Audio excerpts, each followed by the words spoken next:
introduction as well. So, good evening, everyone. Welcome to our first Ground AI Talks, and we are hosting at GroundZero. And I'm thrilled to have all of you here as we dive deep into the world of machine learning research and the trends shaping the road ahead. So today we have this incredible privilege of hosting Dr. Raj Dabre. He's a distinguished researcher and thought leader in the field of AI and ML. And he has done some remarkable contributions currently working as a researcher at NICT Japan. And like in the further slides, we'll be introducing about his work and stuff. So buckle up for a fascinating conversation. And this gonna be interesting and a cool conversation between we as learners and that's we encourage everyone to stay engaged. Like you can take notes as well. Like we have got enormous questions from you guys, and we'll be taking up those questions. And also we will have a separate 30-minute session where you guys can also ask questions to Raj sir, and like you can bring your question to the table as we uncover insights into this ever evolving field. So without further ado, let's begin. And so thank you Raj sir for joining us to start. I can start with I want to have a look at what GroundZero AI is first, and then we can start. Yep. Let me admit some people. Cool. Uh, so your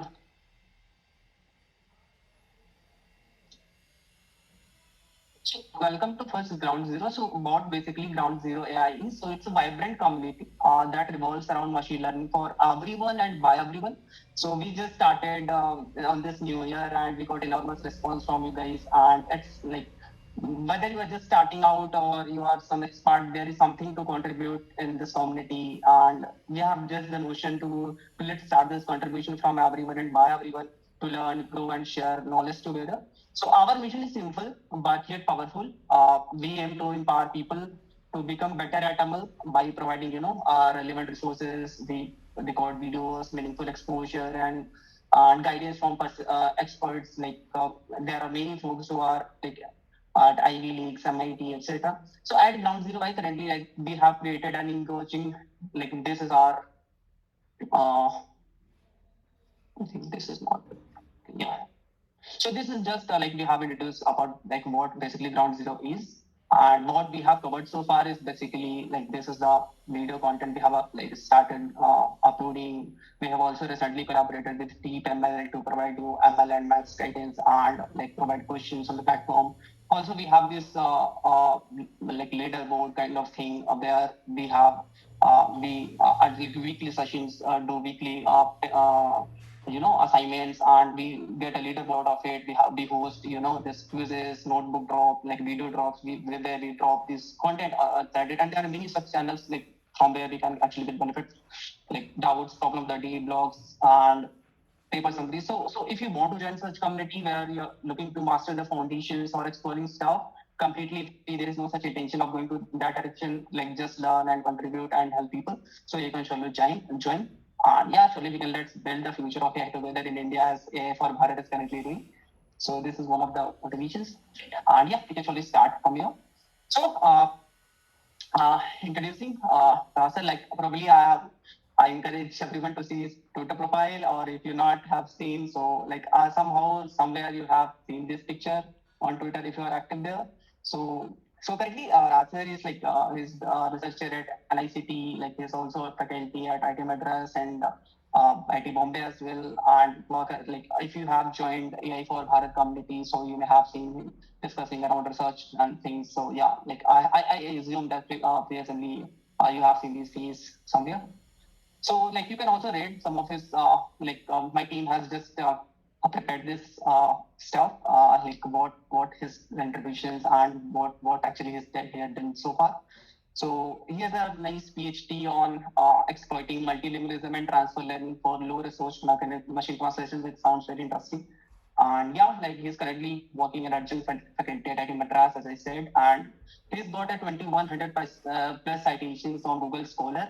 But like you may have seen sometime like he's posting some citations on Twitter. But yeah, like and he's got some enormous contribution there.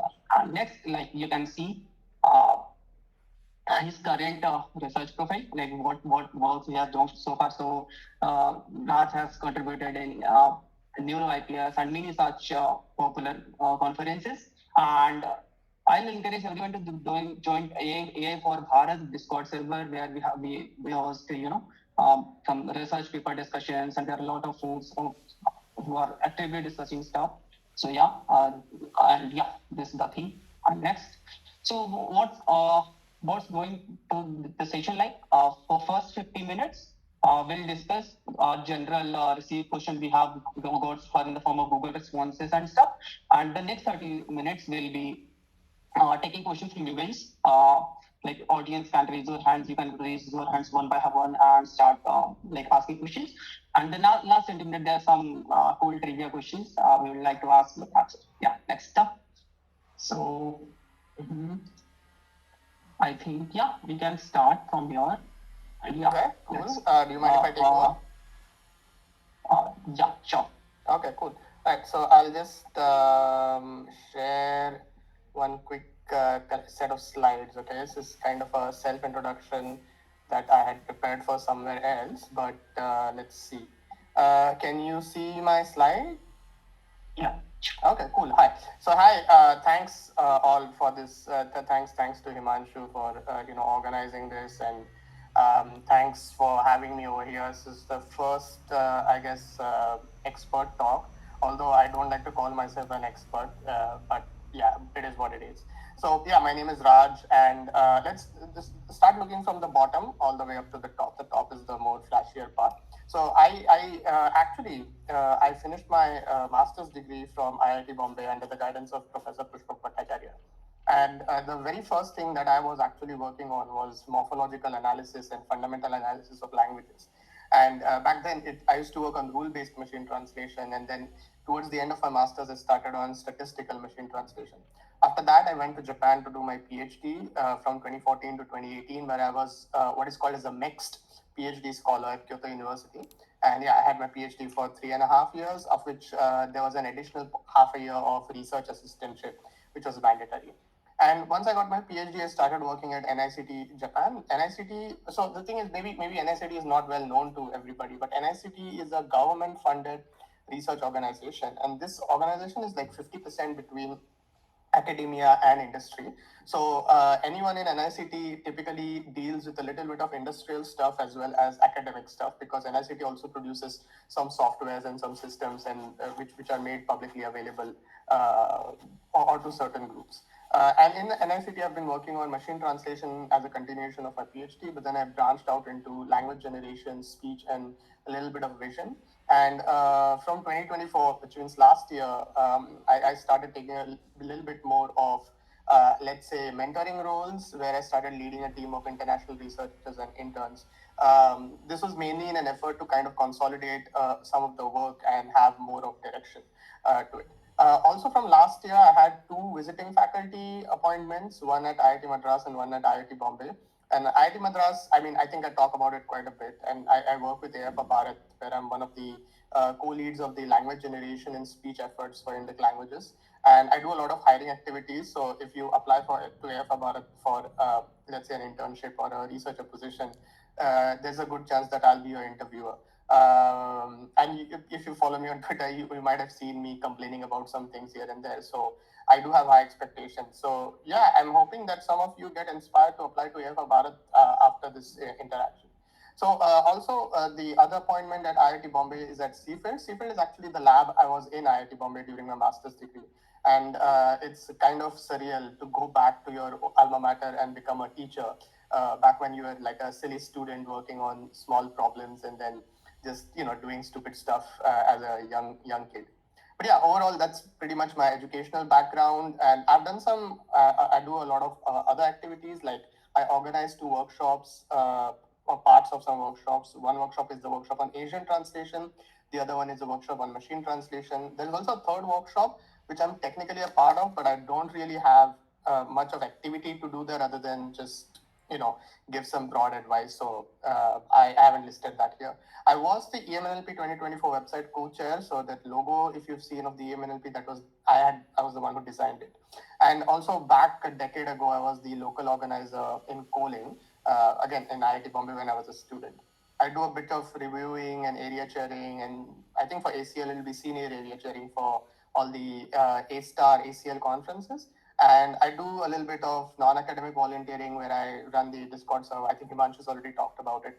Please do join the AI4Bharat Discord server. We have a lot of discussions over there. It is somehow orthogonal to what GroundZero is doing. GroundZero is a bit more invested in starting from zero, but AI4Bharat is a bit more focused on Indian languages. So pick and choose. I think both of these are orthogonal things. Both are necessary. And recently I became a dad, so that's non-academic volunteering, although I don't call it volunteering. It's just fun. Now, a little bit of my research journey. So I told you I started back in 2011. Oh, before 2011, I did my undergraduate in a college in Mumbai University called St. Francis. I wonder if anybody in the audience is from there. But yeah, I mean, I don't list it typically, but that was my origin. So I started from a, let's say, tier 3 college. So yeah, I had to grind quite a bit to kind of work my way up. And it's basically to say that if I can do it, anybody can do it. So please don't be under the impression that I was born a genius or something special. I worked I worked hard. That's all that matters. So yeah, in 2011 to 2015, I focused a lot on statistical machine translation, and it was a lot on fundamental analysis in Indian languages. Then in 2016 to 2018, I moved to neural machine translation. I was focusing on multilingualism, domain adaptation, transfer learning. I had just gotten started on distillation and compression of models. And then from 2019, I started working a lot more on efficiency, where I started focusing on how to use minimal amount of data for training models, how to have parameter reductions, flexible models, making sure that you can use compact models without losing performance and so on. From 2021, I started switching into pre-training because everyone else was. So I thought that was interesting. Let me try it. And then pre-training and natural language generation, where you might have used maybe if you have this works like IndicBART, which is a pre-trained model for Indic languages. There is Indic NLG benchmark. I've done a bit of document machine translation and simultaneous machine translation. And you'll see, like most of my profile is machine translation because I'm a machine translation guy, but I have branched off into a bunch of different things. So in 2022, things started heating up more, and I started working on Indic Trans 2, Indic Comet, contrastive learning, retrieval for machine translation, and then developing my own toolkit for machine translation. And since 2023 to 2024, 2025 just begun, so nothing special to note over there. But I kind of started expanding to LLMs and speech and benchmarks. So we've had Roman Setu, we've had work like Indic LLM Suite, Ningluni, and dialectical machine translation. All of these have fortunately won awards at different conferences and workshops. So yeah, I mean, I've seen quite a bit of stuff. I've seen the evolution from rule-based systems to neural systems to large language models, retrieval, compression, and so on. So I would say that I have a fair bit of broad expertise in some things, but I still feel like I'm a newbie to a number of different things. So I'm just learning as you are, and yes, this is so much more to do. Yeah, so basically that's pretty much like the short introduction and broad overview talk that I wanted to do. And yeah, I think we can now move on to some kind of questions. I think you said that people have asked some questions, so I'm very happy to. Yeah, I'm very happy to just answer questions. Yeah, sure. Like this is a lot. I'm not surprised if people reach out to you asking some mentorship or research because this is a lot. Like you are getting such large expertise on not only on one or two areas, but starting from spectrum to foundations to what like the great research spectrum is going to be. So I suppose they are going to someone like talking with you. Yeah, like let's start with the next. I think this is all like what we as audience want to cover in a background and career trajectory, and you know covered in very comprehensive way. Like yeah, I think we can move to the next slide. Mm-hmm. Okay, I think that's next is So yeah, like this one question I got from our audience a lot. So, uh, so what inspired you to make you move to Japan and pursue your work there? So this is one of the question I would like to like Right. about 3 out of 5 responses has been like this. Yeah, I guess many people are very curious about Japan in general. So yeah, that's a very fair question. I've been very clear on social media that I am an anime lover and manga lover. I grew up watching cartoons. It was like Cartoon Network, and then when I was, I think, around in my teens, I started watching Dragon Ball Z, Dragon Ball, and then Naruto and all these kind of anime. And I used to just like watching anime and listening to Japanese and then reading the subtitles. And over like when you watch a lot of anime with subtitles, kind of end up picking up the language. So I picked up the language to a basic degree. And when I started my master's degree in IIT Bombay, I realized that they were offering language courses for Japanese. So I was like, okay, you know what? I already speak a base, very, very, very basic Japanese. So why don't I just try my luck and go for these classes? And around that time when the conference calling took place in India in IIT Bombay, my PhD, the person who would become my PhD thesis advisor, had come to IIT Bombay for the conference, and I happened to meet him over there. And it kind of clicks where you're like, okay, you know what? I'm learning Japanese. I've met a Japanese professor. I always wanted to go to Japan. So I begged my professor, Pushpak Bhattacharya, I begged him, like, please let me go to Japan for an internship. And I really, really, really had to beg him a lot because he was like, oh, if you go, you won't be able to finish your work. But he somehow let me. I went to Japan and I pretty much, it clicked, it clicked with me. And then I thought after my internship, yeah, I want to come here, do my PhD. I originally started with my whole love for anime, but then it turned into love for language. And then when I visited, spent 3 months, I realized, oh, I can live in this country. I was very happy, and that was pretty much the reason why I went there. But I would definitely say that the research culture in Japan is not as strong as it is in America. And I didn't know this at that point of time. I would say that come to Japan if you really want to explore an alternative, destination. Most people go to America, but I would say if you want a really strong and powerful PhD, I would recommend going to America to the Ivy League universities. That being said, I'm not saying that the universities in Japan are not good. They're just good. Just that America is a bit of a higher level. That's it, because of the pressure and because of the funding that they get. That's all. So, like anime lovers here would be able to, I think, have got the motivation to start exploring anime more, so that they can get into better such opportunities as you have got. A pretty interesting story.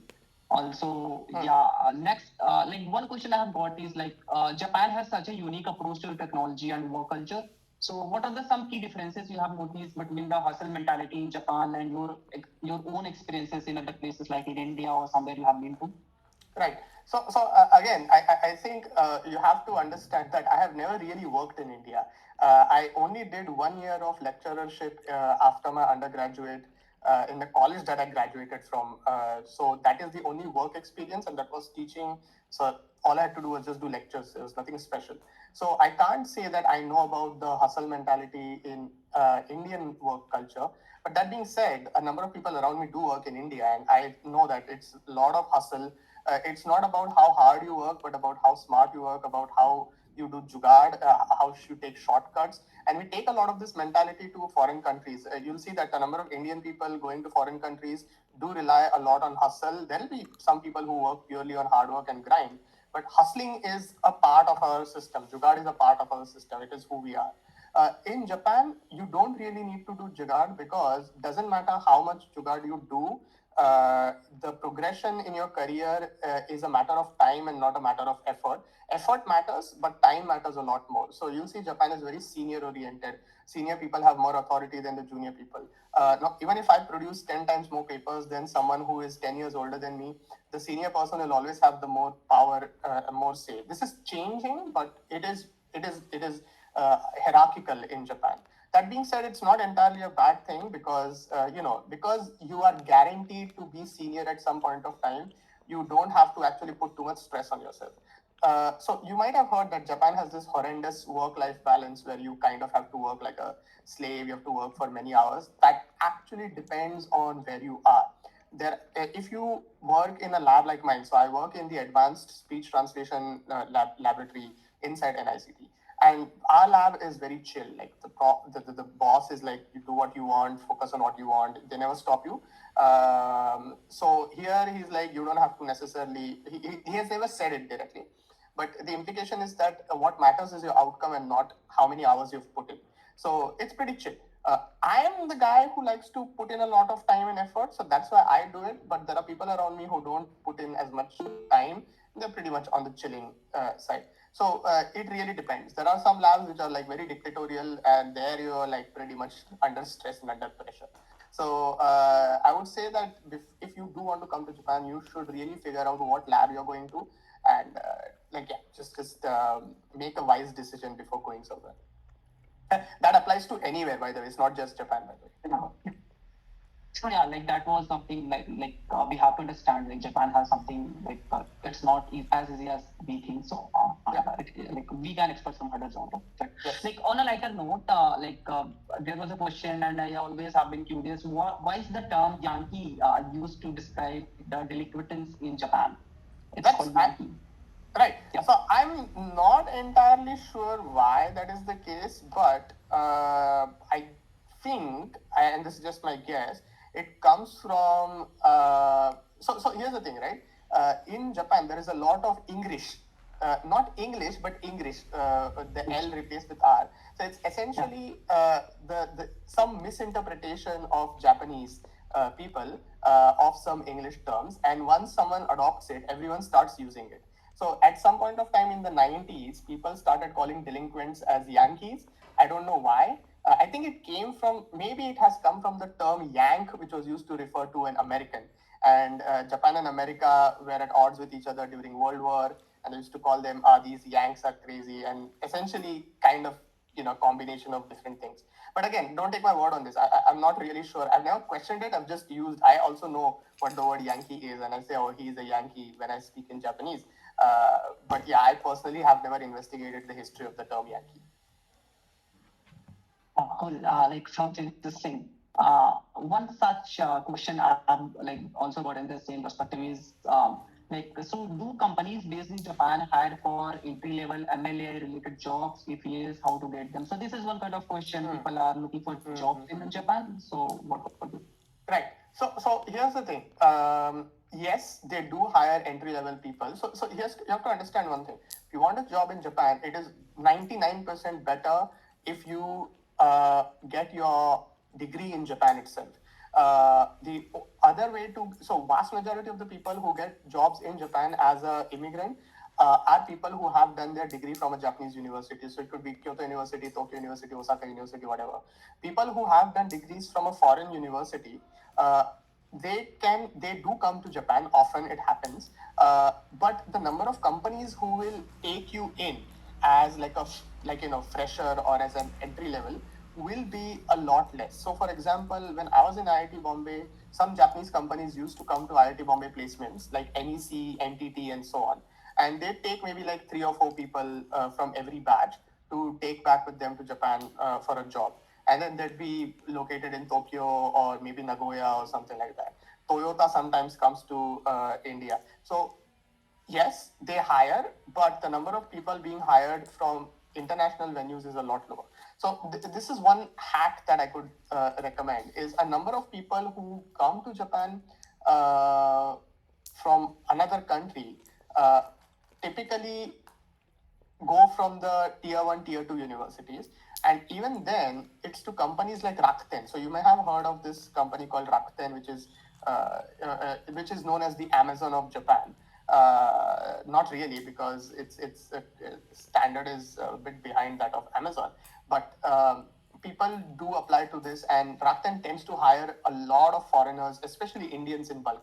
A lot of Indians are in Rakuten. So if you do want to kind of jump into, let's say, Japan for an entry role, your odds of applying to Rakuten and then getting in are fairly high.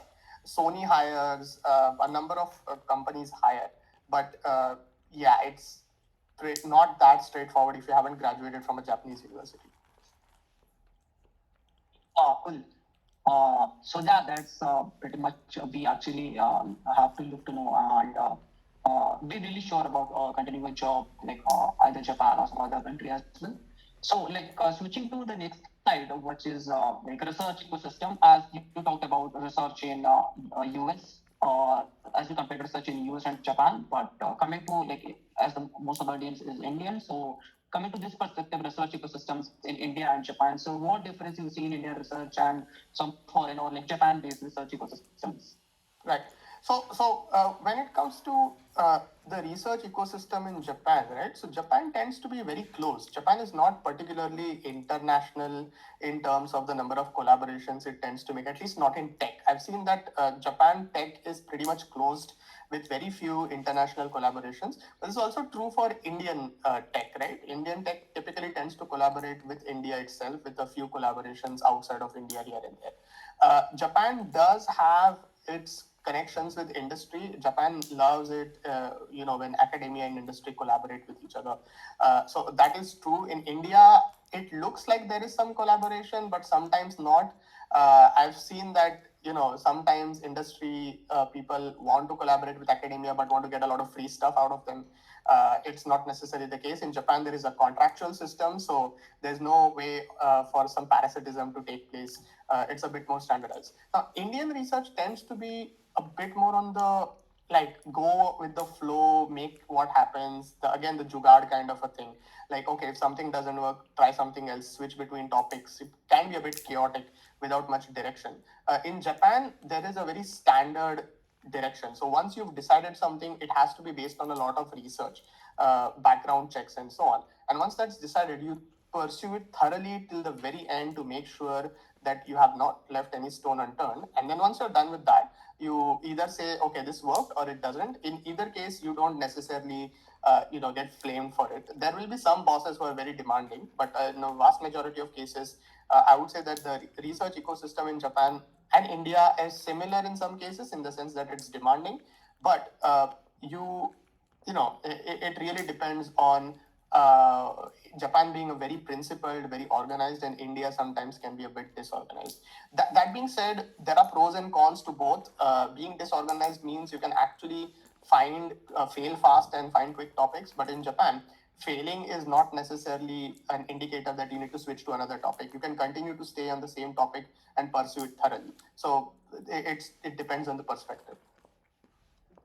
And interesting. So I have this friend who did his masters from ISI Kolkata and Bristol University in Europe. So he has a like he want to be like his quest for research. So he actually want to know what are current roadblocks which prevent good Indian research, and if he has any plans which can alleviate that and bring us out of the mud, kind of fear. Right. So first of all, I think right now the biggest thing that is blocking academic research, right? So I can only talk about academic research, not industrial research. So in academic research, the biggest problem is that a vast majority of the people are obsessed with titles. They are obsessed with publications, citation counts, and so on, because it unfortunately is a publish or perish kind of culture that has developed. So because there is that pressure, many people, tend not to focus on actual research problems, but more about, okay, how do I get a quick paper and get out?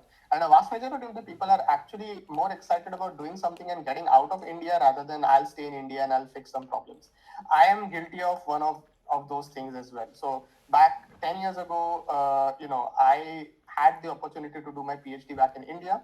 It's just that I was more interested in Japan and I happened to go there.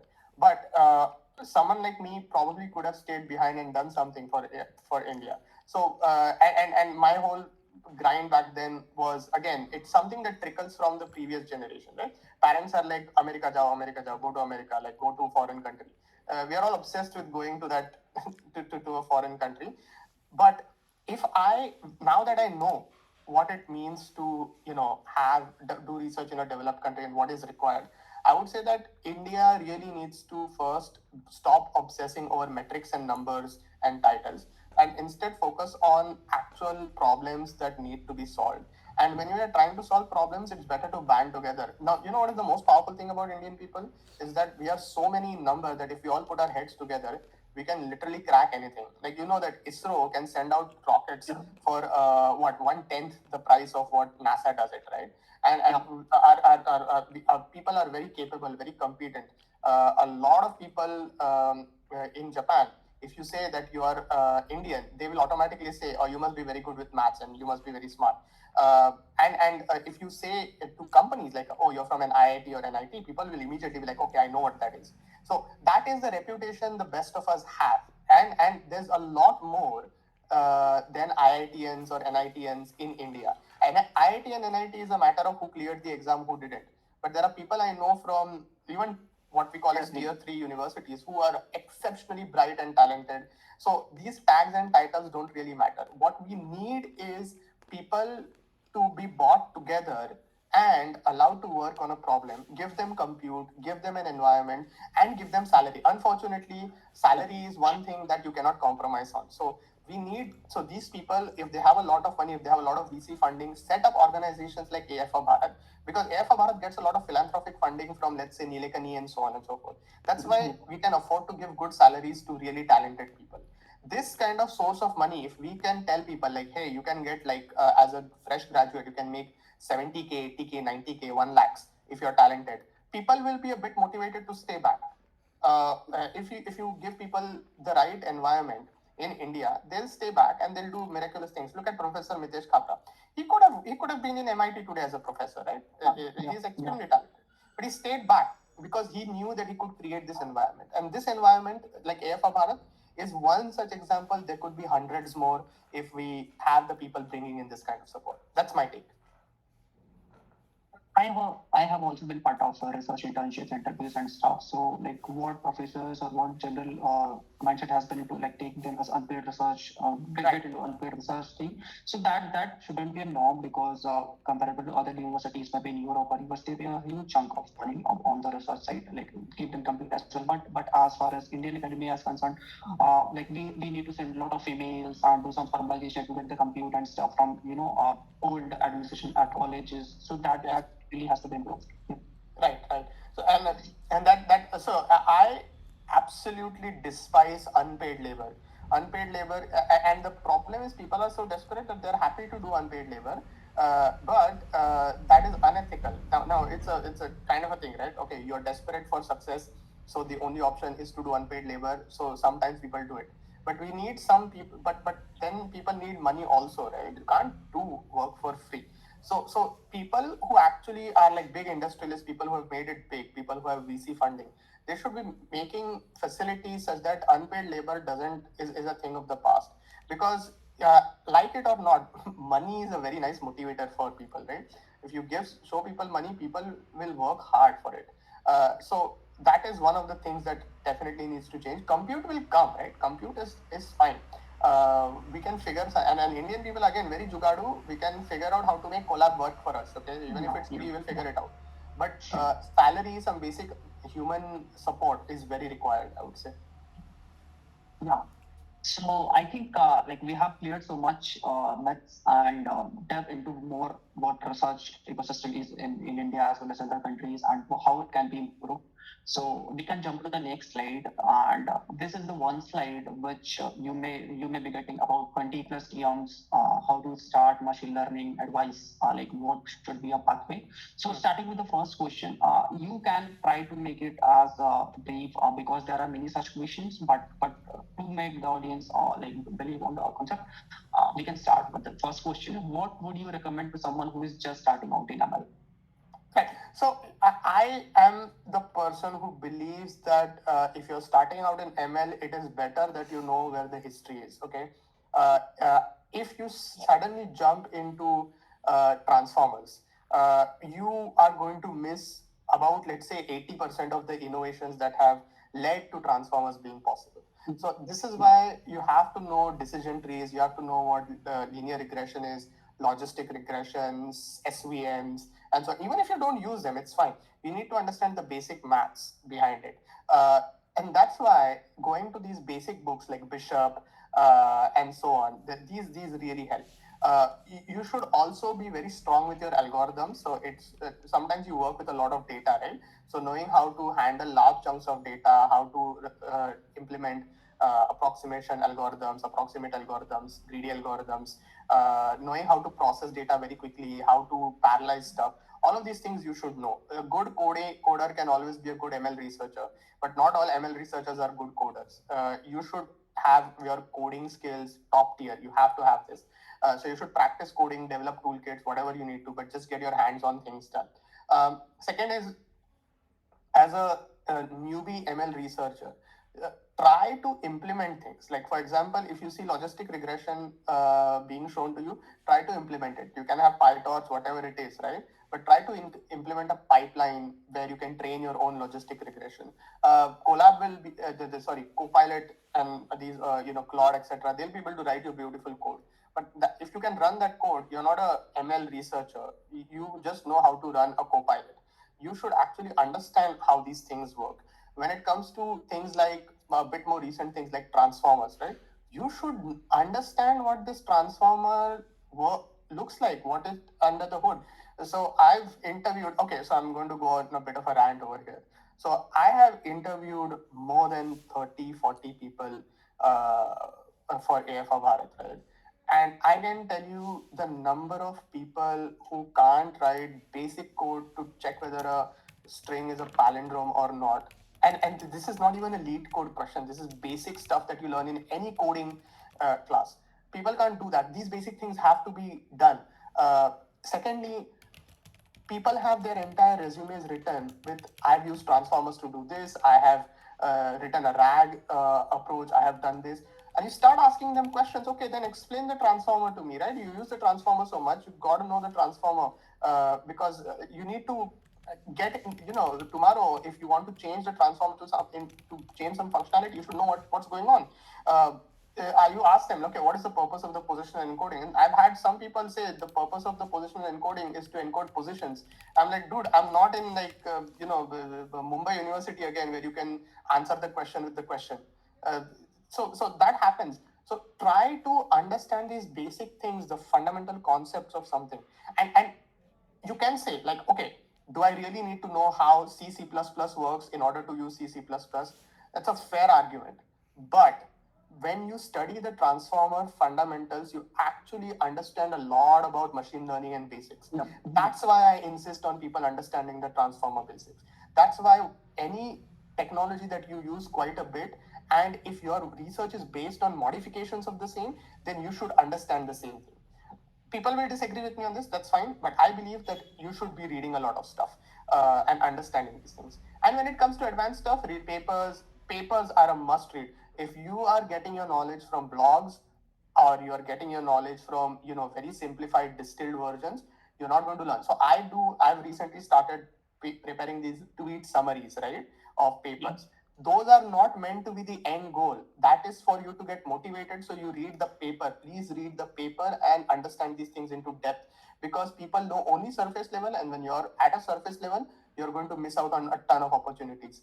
Success doesn't come in one day or 1 month or 1 year. It takes 13 years. Someone like me, I've been in this for 14 years. I still feel like a noob sometimes. It takes time. Take time, invest. I know there's a rat race, I know, whatever it is. But if you don't build your fundamentals, you are going to collapse in the middle, especially when you overestimate yourself. So please be careful. Yeah, like as I said, foundations are really going to the way. And what I have experienced personally is, suppose if someone is writing blog, so like if he learns something and start implementing it, building it, or writing about it, so 10 thoughts come with like writing is one skill which can have 10 thoughts back of the mind, which, and we have to pick one or two. So that really help us to as you are experiencing, like summarizing research papers. So that does into a dilemma, that what thing should I pick up. So building foundation is one of the thing, and that will surely help on the whatever, can be an interview or explain something to someone. And that is what we also had, first week on the GroundZero AI has been on transformers only. We have shared the videos, implemented it from scratch, shared problems, Like also we have recently started regression, like starting videos on intuition, maths first, and then diving into the hands-on. So that is one thing, because in interviews they are like what I have experienced or what I have listened so far is they ask like general questions, the very basics of it, what you have implemented, what you have shown in the resume. That is the one thing, like basics should be one key. Like we as learners always go on the advanced stuff only because we think interview is going to ask some advanced thing, but like 80% of the case start with the basics only. Yes, absolutely. And even I ask basics. I usually ask people like, okay, do you know what an optimizer is? Okay, tell me why you use optimizers. People cannot answer those questions. These are very fundamental things. And if you cannot answer basic questions, I have no interest in knowing how you developed a RAG model out of using some LLM or something like that. It means you only know how to black box use tools. It means you're a liability. That's all. So you need to understand basics. Yeah, so that is one thing to we need to understand. And like switching to the next question, uh, what is the one thing that is going to separate me from other machine learning engineer or deep learning engineer? And what are the some resources or book that is kind of big question, like you would suggest for getting the job as an AI researcher? So this question is from Ashirwad. Yeah. Okay, cool. All right. So how do you distinguish yourself, right? That is a very it's not very straightforward because there are so many people now that it's possible to get lost somewhere in the sea of how many people are trying to build themselves or network themselves. So here is one thing: you have to do a little bit of social hacking over here. So having a presence on some social media is very important. See. Here's the thing. Uh, I'll give you an example. 2018, end of 2018, I came up with an idea which I called as recurrently stacked neural machine translation or recurrently stacked transformers. This is basically universal transformers. Now, universal transformers is something that some of you might have heard, but these are two identical ideas. Universal transfer, and they came at the same time. So when I wrote the paper and made it public, couple of weeks before the universal transformers paper was out, again it was in an incomplete form. Mine was also partially explored, but these were within a couple of weeks of each other. Now, do you know which paper has more citations and which paper has less citations? The universal transformer has more, mine has less, because I didn't have any advertisement. I was not on Twitter, I was not advertising myself, I didn't have a presence, I didn't have people sharing my work. So, unfortunately, advertising is very important, and advertising can only work if what you do is good enough. So, first of all, you have to, so you know the three idiots wisdom, right? Excellence. You have to strive to be excellent. You have to strive to produce things that people find useful, and what people find useful is going to change by the day. So you have to actually have a lot of understanding of what is the need of the hour. You build tools, you build something, and then if you build something that is useful, then you're going to get noticed, and when you get noticed it just jumps up. For example, Whisper, right? Whisper doesn't have a streaming mode, didn't used to have a streaming mode. So my colleague said like, oh, it doesn't have a streaming mode. So I said, okay, looks interesting, why don't we implement it? He hacked it for just a week and we had a streaming mode. Now that repository has more than 1500 GitHub stars. Build something useful, see something that exists, and see how to make a quick change to it, or maybe like a couple of weeks of effort. Put it out, advertises at a bit. Once that initial traction of advertisement takes place, boom, you're done. You'll reach there. So, but keep building, right? You have to keep on doing things. You can't just, expect that someone will come and give you an award or someone will give you a job just because you've cleared all your courses and done a couple of assignments. Have to advertise yourself. You have to show off. Showing off is very important.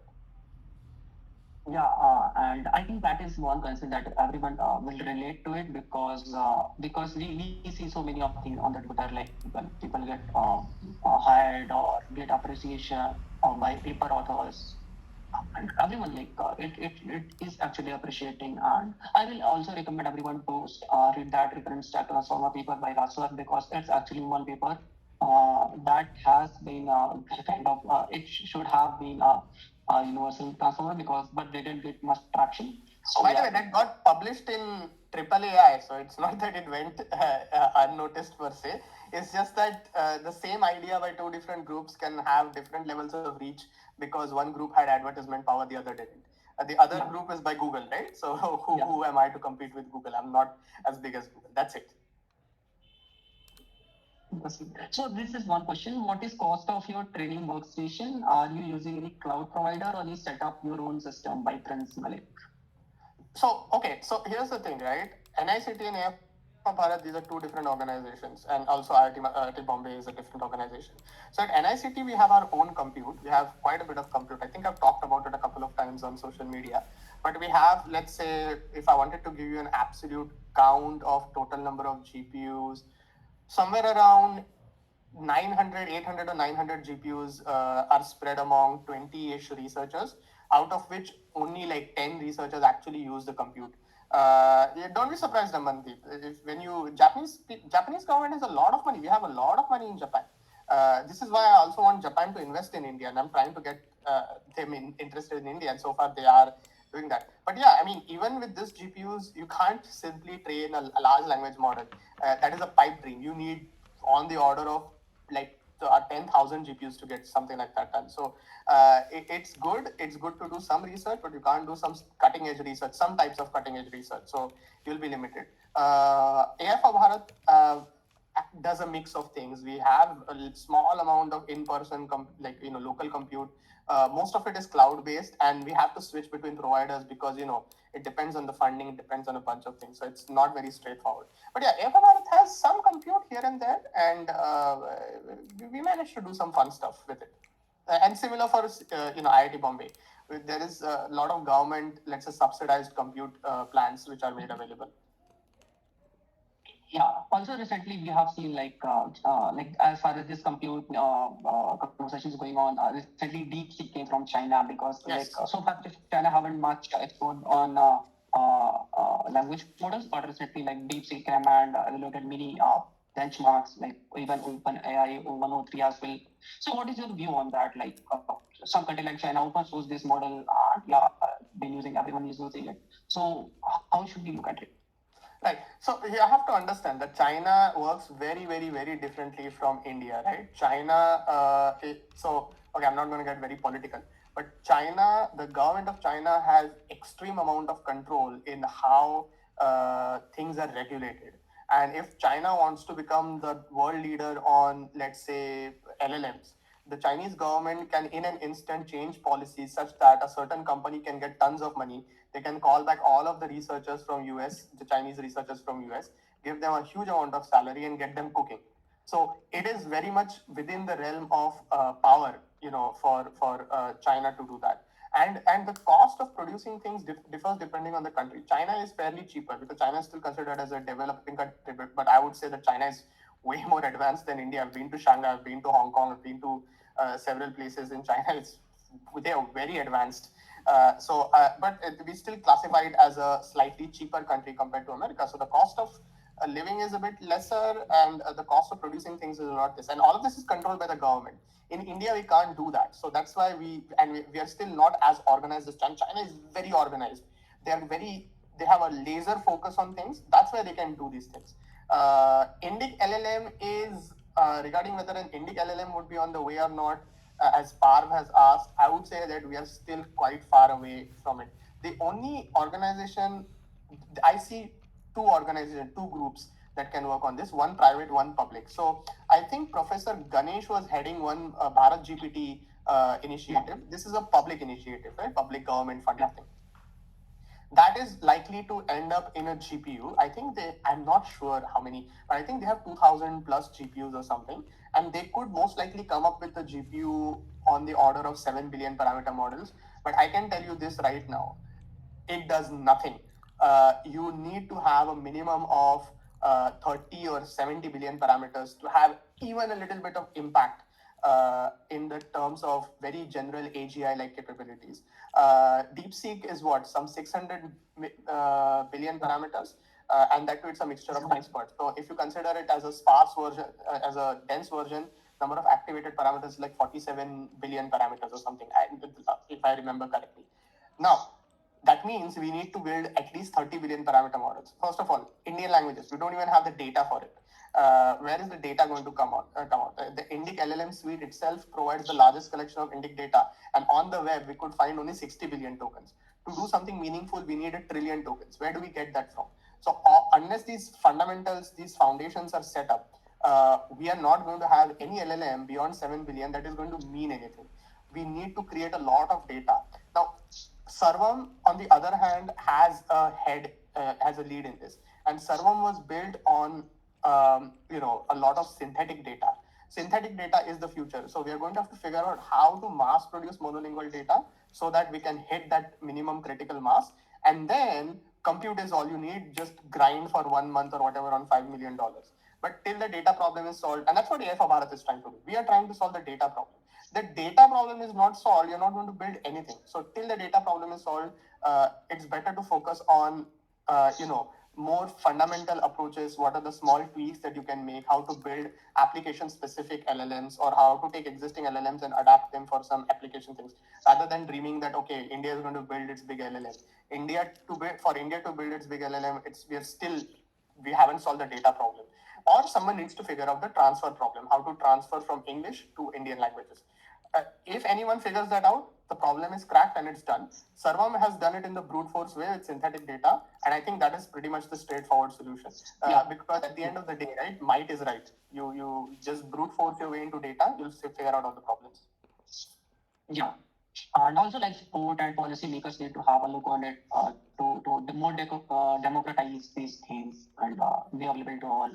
Yeah, surely. I will take these two questions from the current slide. Like, what are your thoughts on future ML systems research focusing to improve ML performance to programming systems by Deva? Okay, so I'm assuming you're asking, the question is about machine learning for programming and coding assistants, right? So I can say one thing.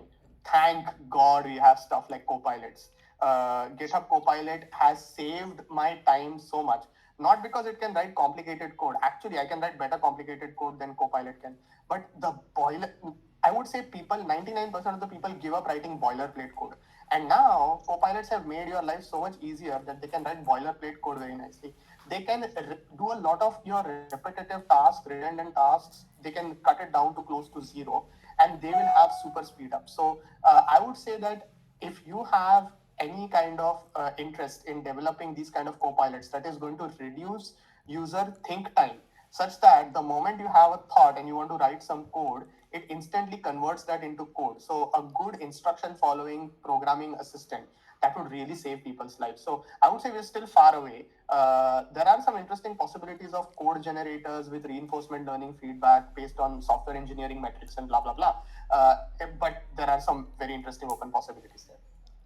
Yeah, I have been using like these copilots essentially a lot, like Cursor or Copilot or like these GPTs. So one thought, like, we spend a lot of time, like, prompting is one thing that should be a focus, because the way we prompt our LLM is one thing that we get the structure and is our output, and a lot of time goes in typing, and we actually do give correct prompt or not. So if we somehow can solve that problem or focus on like based on thought to prompt something, so that would be one thing. I think while building stuffs, we can roll out to these areas which need our focus.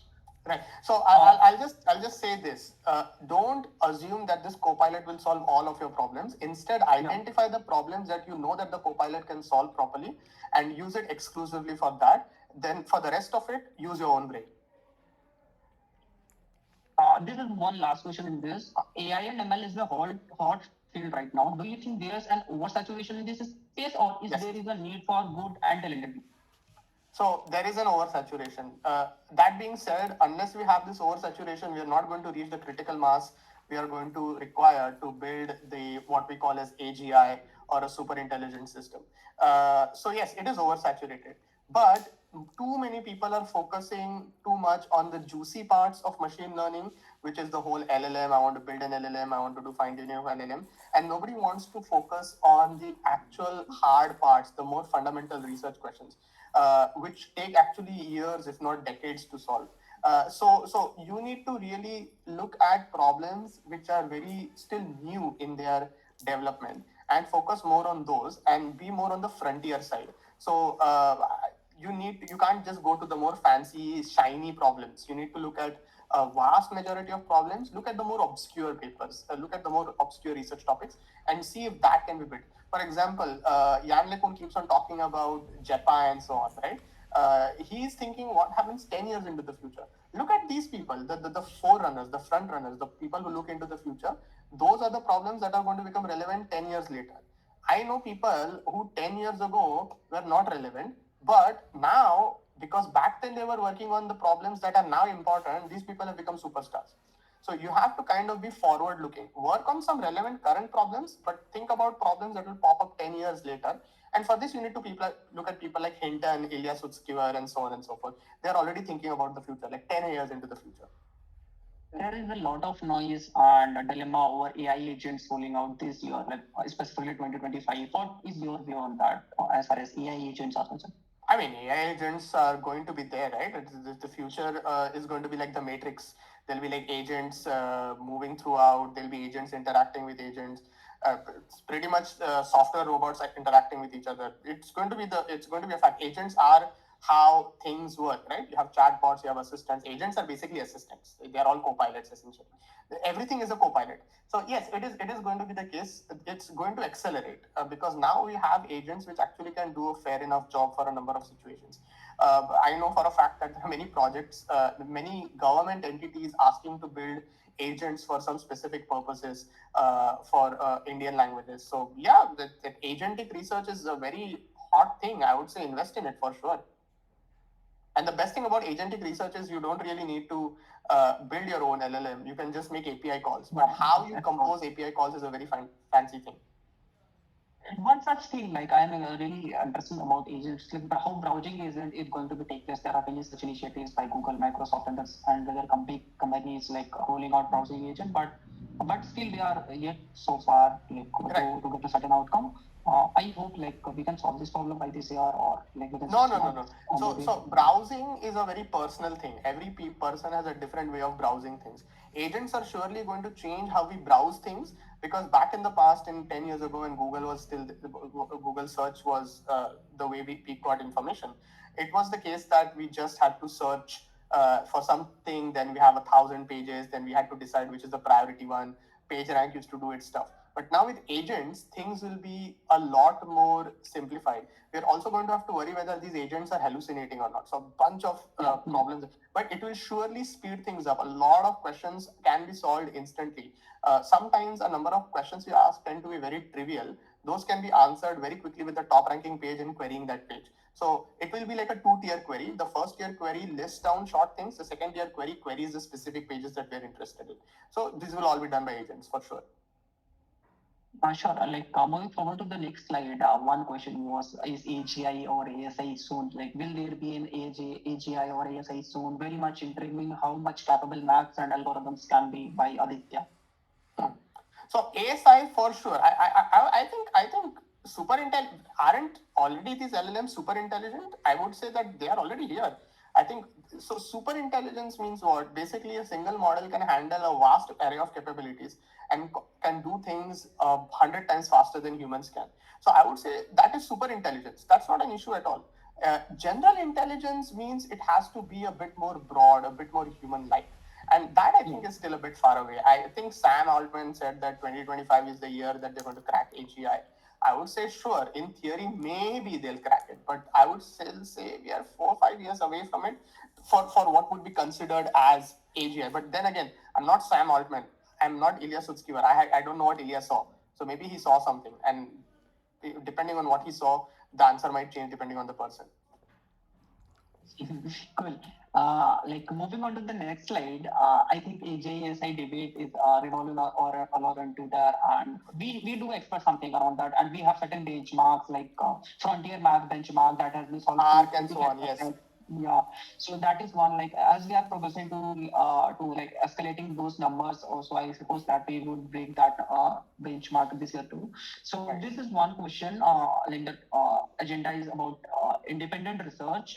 Like we get many queries about it. How do we start independent research if we don't have much support from, like, we are not in a good university, or we really want to dive into independent research. We have a good foundations. We want to start something. How can we ideate? How can we brainstorm? How to think of one topic that needs a certain attention? So, your view on that?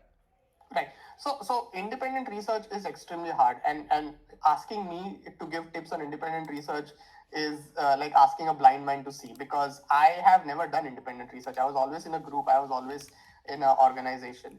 That being said, if you were to be an independent researcher, I would say life would be very hard unless you have a specific niche. So here's the thing, right? There's always people who work as contractors for some specific groups where they are asked to explore specific topics. I have a friend in France who was actually a professor at Kyoto University for some time. He didn't want the professor life and he started doing his own independent research. He is known as a consultant and he started doing his own independent research. Companies paid him. Of course, he has a PhD and has a bunch of things, right?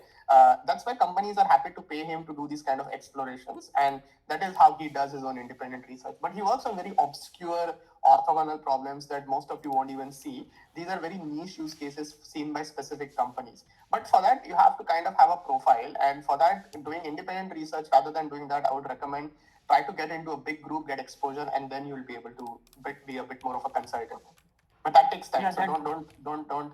It's not for everybody. that really matters a lot. There is some supervisor who has at least a year for experience and research in your group. That is kind of motivating as well, because independently building or doing research may have certain issues in future. So this is one question on implementing research papers. So how should I start implementing research papers effectively, and what tools or frameworks would you recommend? How important is to implement research paper early, or should I focus more on understanding concept first? What are the common challenges beginners face while implementing papers? How can I overcome them? Lastly, how should I choose beginner-friendly research paper to start with? By Tushar. Okay, so here's the thing, right? First, you should try to read the paper and understand it. And if a paper has a GitHub with it, that's beautiful, because GitHub having a GitHub means you just download and just run locally. Or the better research papers are the ones which have collab notebooks, which you can just run on a collab instance. And as you run this collab notebook, you'll be able to also understand what the research idea is. It has to be an iteration of running it on collab, reading the paper 2-3 times, and going back and forth. And that actually helps you solidify your understanding. So try to look at very popular GitHub repositories. There are a number of people who have done surveys of all of these collab notebooks. And for example, Hugging Face maintains a nice collection of collab notebooks for every idea. So for example, they have a collab notebook for Bird, they have a collab notebook for Bart, they have a collab notebook for Bloom, and many other things. So these will really help you understand the more how these things work on a, let's say, like running perspective or execution perspective. But reading the paper on the other hand at the same time would be very nice. So yeah, I mean that's pretty much what I do. If I ever want. If you wanted to implement everything from scratch, you have our boss Andre Karpati, right? He does a bunch of awesome stuff. You can just take a look at his stuff. There is Micrograd, TinyGrad. There's the Tiny LLM, Tiny Transformer. All of these things. Sebastian Rasta has also won such good Sebastian has a lot of nice blogs. He has a lot of different recommendations. So people who work at these ground level things, right? So definitely get these people. Look at their profiles, see what kind of stuff they recommend. Lucas Bayer also does a bunch of interesting things. So yeah, definitely. Look at the stuff they recommend. Try to go into it.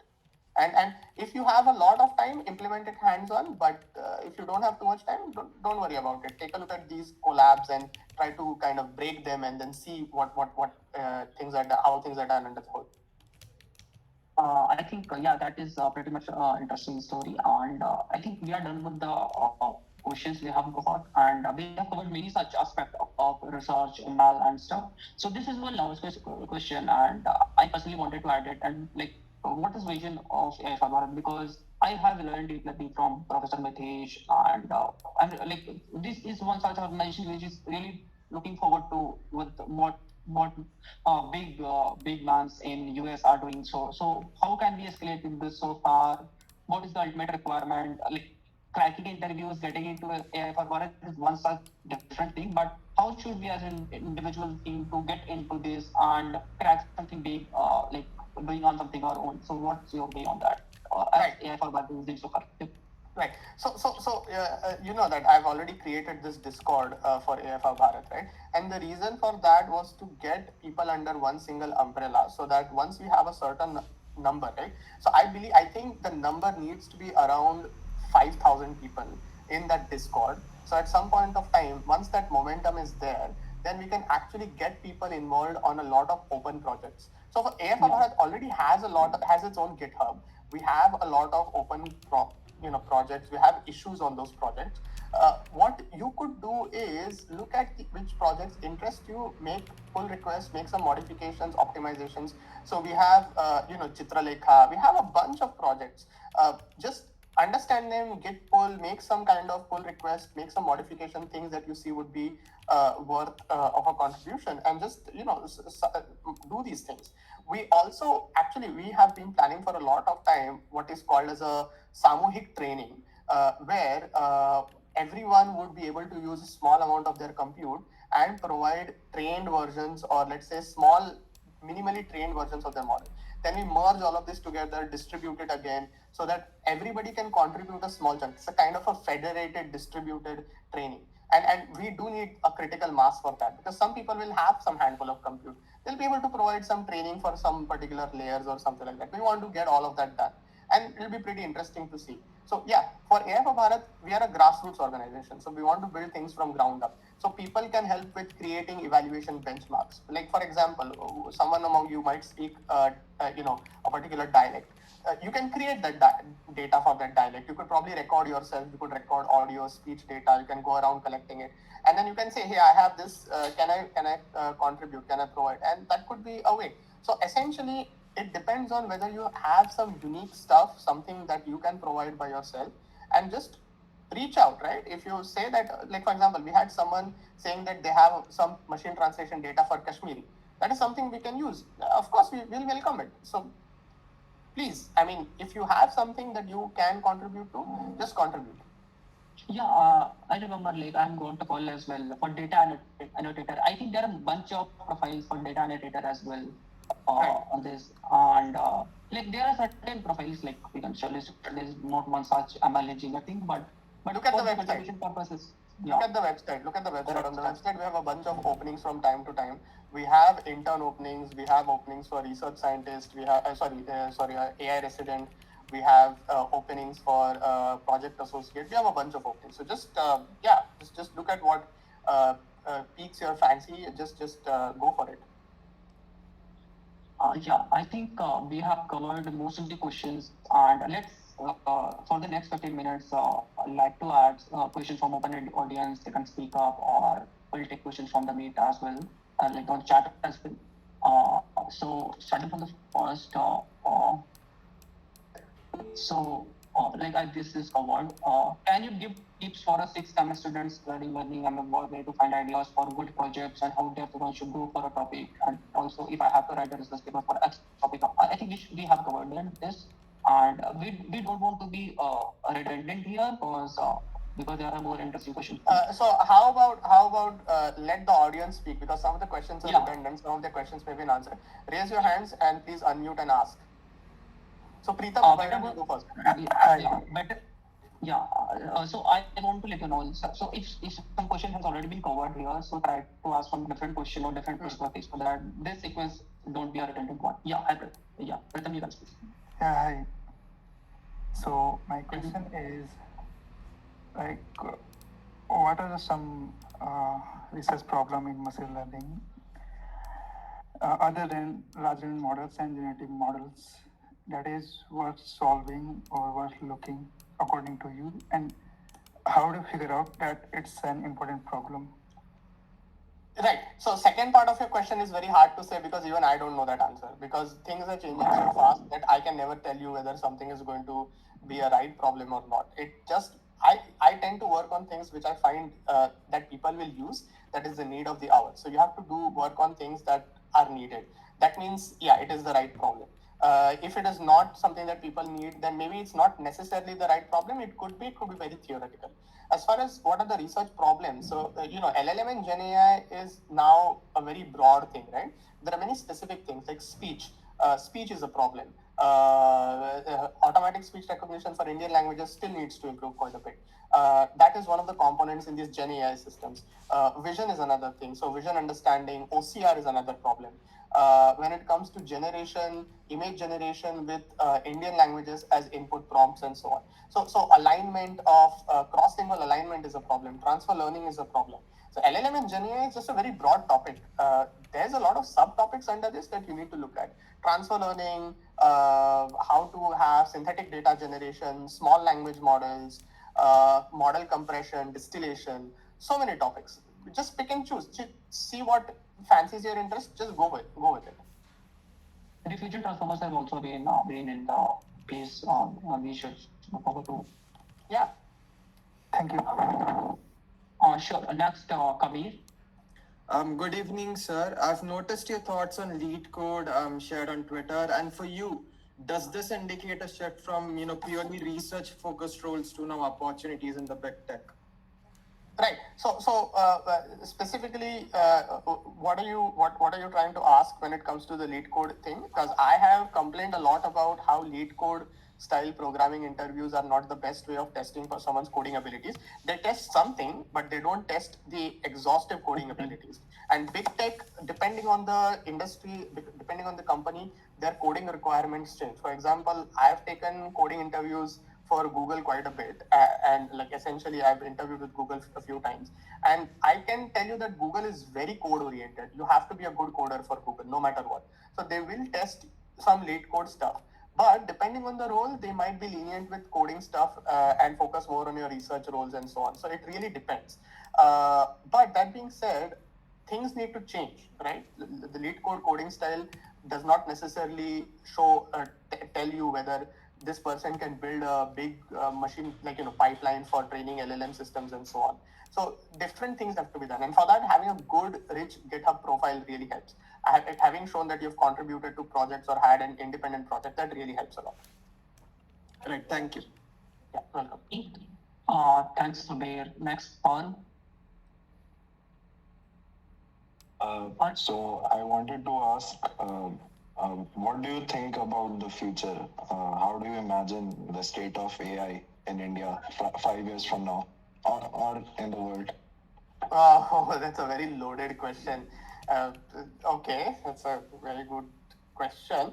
I would say that I don't know, because this field is moving so fast that I cannot tell you whether AGI can be achieved by the end of the year or not. Look at the speed at which things are changing. 2018, 2019, BERT came out. Then 2002 years later, GPT-3 came out. A year later, ChatGPT came out. Another year later, GPT-4 came out. Then half a year later, they started putting out multimodal stuff. Another 3 months later, they said we have O1. 2 months later, they said we have O3. How fast is this going? This is going crazy. Okay. In 2020, we had only one LLM. Now there's an LLM every other day people are putting out. We don't know how fast it's going to be. I don't know what's going to be at the end of the year. I would say that there's going to be a lot of crazy things happening, things that you'd never imagine you'd see in your life when it comes to tech. I grew up eating mud.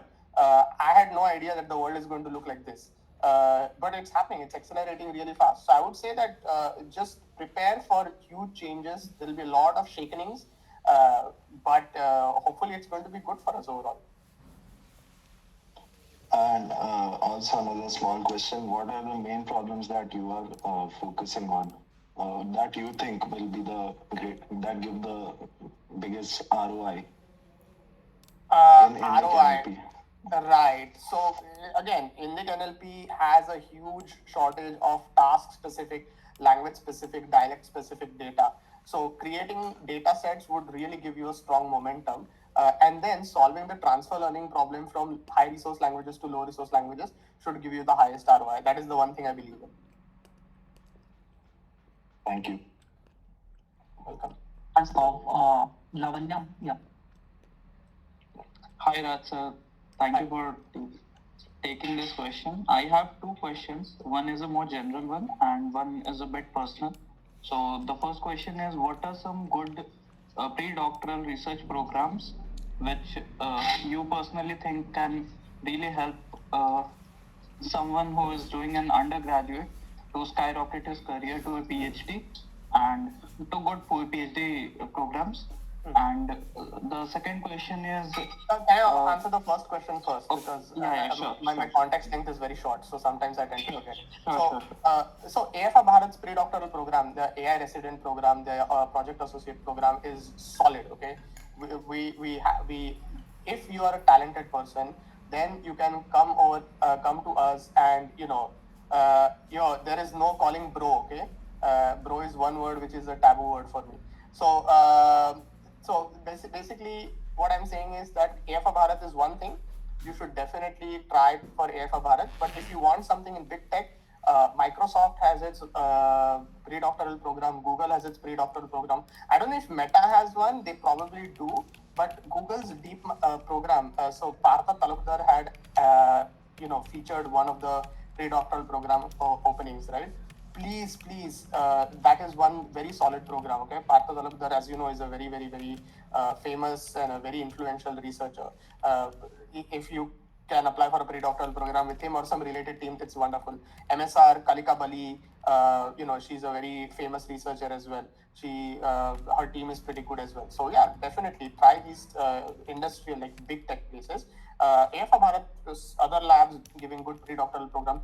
As far as I know, IIT Delhi professor Tanmay Chakravarti, he also takes some pre-doctoral researchers for people who go and do their let's say like research assistantship or something.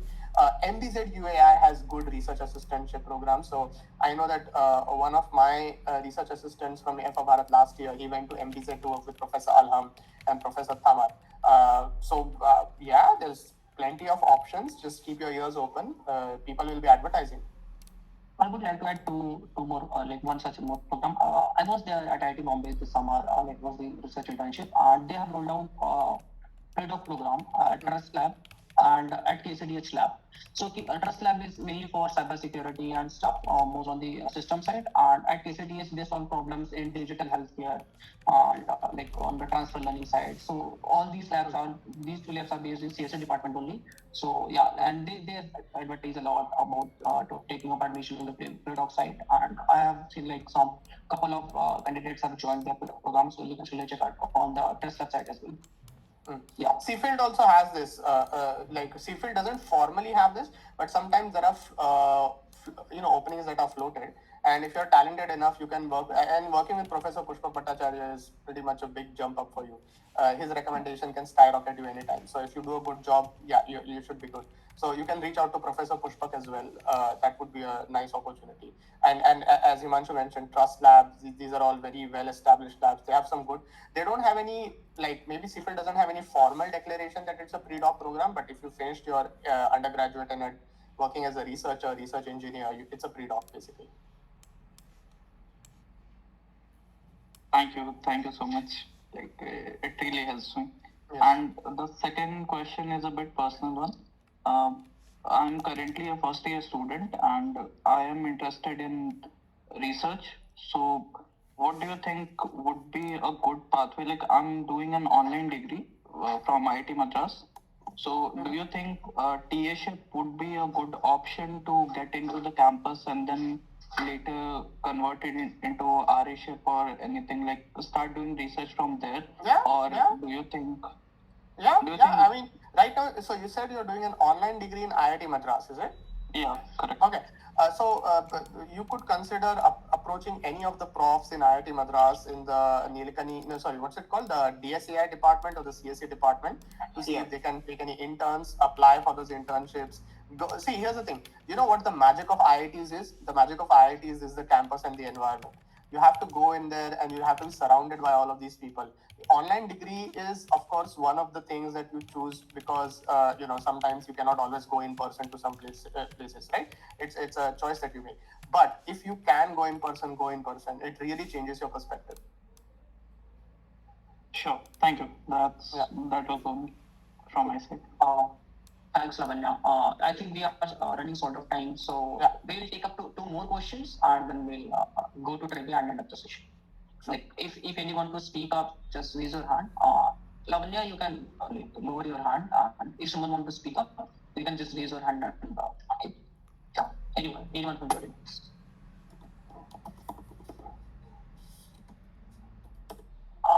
I think there is no one.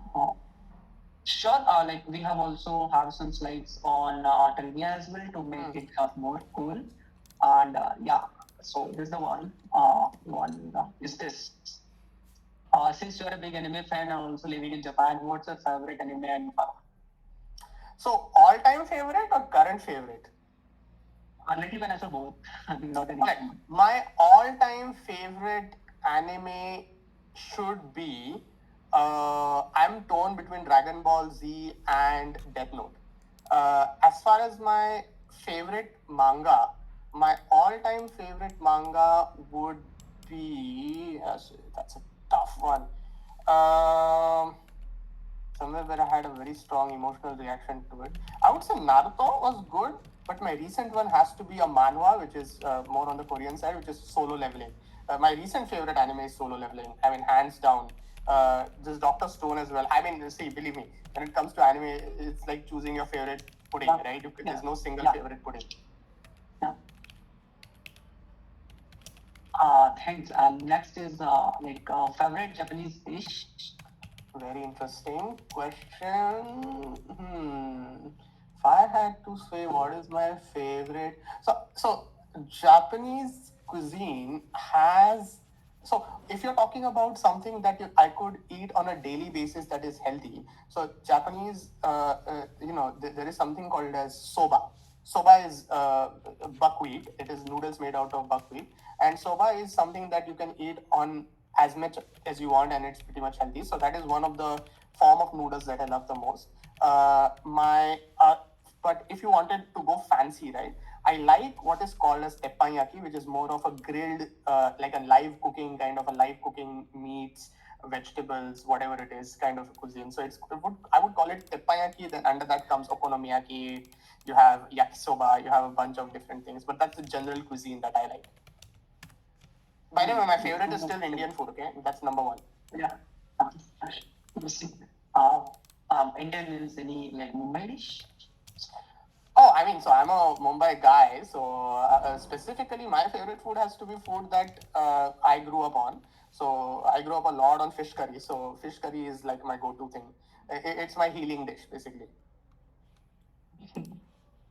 Next one is if you have had the ability to go to a specific timeline with the current info, where do you go to? Okay, so I have actually thought about this question a lot before I go to sleep. This is actually one of the very interesting things. So I think there is a lot of checkpoints in my life at which point I'd like to go back with the knowledge that I have. And different checkpoints exist mainly because I think there are some things that I've gained that I don't want to lose. So most recently, because I have a daughter now, I don't want to go to a timeline where I won't have access to my daughter. So the most recent timeline that I would go back to is impossible, right? I wouldn't want to. But if you asked me this question a year ago, I would probably want to go back maybe 5 years ago when I started my PhD with all of the knowledge that I had. I'd definitely be the one maybe starting OpenAI or something like that, getting a jump. We already have one question around that, and I think the next one. This one. If you were given an option before you decided to pursue a PhD in multilingual low resource machine translation, what other field topic would you have gone? Same. I would do exactly the same thing. I would do the same exact thing because I still think it's amazing. Multilingual machine translation is still an awesome topic. Just that I would do it much faster and bring more advanced methodologies right from the beginning. So neural machine translation came out in 2014. Multilingual machine translation came out in 2016. And a vast majority of zero shot and massively multilingual translation came out in 2020. I would cut down the time frame from 2020 all the way to 2014. I would bring the speed up by 6 years so that people would immediately realize, okay, multilingualism is a very important thing, and we'd focus a lot on multilingual application, multilingual LLMs, so that we wouldn't be stuck with this question is when is an Indic LLM coming out, so that all the LLMs would be inherently be able to support multiple languages, Indian languages included. Very interesting. And next one would be this. What fields do you think could be the next big thing in MLAI space, let's say in the coming 3-5 years? I can't answer that question. It's moving too fast. So I would give a very bad answer on that. But I would say that it would have to be something that is, I think it'll be these LLM agents which are pretty much embedded in our daily life. I would say we'd be probably living in the Matrix maybe in 5 years. Some form of it at least. Yeah. Has the job of an AI researcher become more stressful after the boom of ChatGPT? What do you think is that? Absolutely. Because ChatGPT has kind of made people feel like, okay, my job is done. People used to work on, summarization. Suddenly ChatGPT comes and people are like, oh, summarization quality has gone up quite a bit. Question answering has been solved. Many people think like that. But I don't think that has really solved a lot of different things. Some things have been solved, not everything. But it has become very stressful. It is true. And the general AI field has become extremely stressful because it is so competitive. Think about it, right? After 10th standard, 12th standard, people had to take JEE. And JEE has become a complete rat race. Anywhere there is a rat race, there is stress. So it's inevitable. It's not a surprise. Yeah, also on the server there is a channel introduced yourself. People are currently in 10th standard, having 4-year experience as well. They are currently learning deep learning. So really sound interesting. I think someone will be there in this chat also. Right. So it is actually interesting because in India, because we so far we have been seeing only in US or Europe countries where people have this such mindset that they will do this stuff, explore this stuff, but we have seen this in India also, and this has been evolved so much in the last couple of years. Mm-hmm. I'm sorry, what was the question? This is not the question, but yeah, it's it's your reflection. Okay. Now, I think that is if someone has any questions, so you can just raise your hands and speak up. I think someone has been typing so far. There's been some questions on, I guess, non-trivia questions. There were. I'll quickly answer. So Suresh asked, what are your thoughts on reinforcement learning? Reinforcement learning, I guess, is the way forward. I think reinforcement learning is something that's very important. Definitely learn basic stuff, DPO, PPO, contrastive preference optimization, anything that involves reward models and, some form of KL divergence between the original model and so that you don't diverge away. Definitely invest in reinforcement learning. That's some basic stuff that you need to learn. I think the next Professor Balaraman Ravindran has a good playlist over reinforcement learning on YouTube, like one could look forward to. That is one such. Yes. Syed asks, what about my thoughts about computer vision? Fantastic stuff. I haven't worked in computer vision. I worked a little bit in multimodality on, let's say, figure captioning. It's a broad field. There's a lot of open problems, interesting problems, diffusion, image generation, image synthesis. So please, by all means, explore that. Manmohan Singh Shekhawat asks, LLMs are not fully interpretable and we're still figuring out how to. That's a very good question. So that's why mechanistic interpretability is becoming a very hot topic recently. And I've been investing some time along with some students in this topic as well. So unless you are absolutely sure that the model behaves predictably, you can't really, deploy these models with 100% reliability. So I would say you can't trust them. That's why interpretability research is very important. Develop methods which are highly interpretable, for sure. And Parv asks, can next word prediction get us to AGI? I think next word prediction has gotten us to ASI. AGI needs a bit more.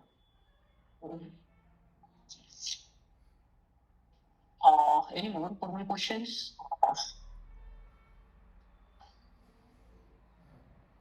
Yes.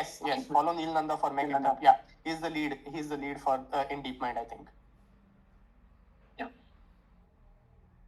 So I think we are time of concluding this session, and so before just I will do a concluding note. Would you mind sharing some thoughts or whatever you want to convey to the students? Right. First of all, thanks for having me on here. Right. I'm honored that you think I'm an expert, although I always think that I'm still learning some new things all the time. So thanks for having me share my experiences. I think we are in an era right now where Indian people have access to education unlike anything else. The pressure has gotten to us, but the opportunities are also immense. I think as Indians, we have the ability to really make groundbreaking research, groundbreaking products in India itself. I know that many of you want to go to foreign countries, but even if you go to foreign countries, consider contributing back to your country. Consider making India strong, either from within India or from outside. But our country is going to experience a boom unlike anything else. So building Indian languages, artificial intelligence systems is going to pay back in a big way. So please definitely do that. And you're all very brilliant, very talented people.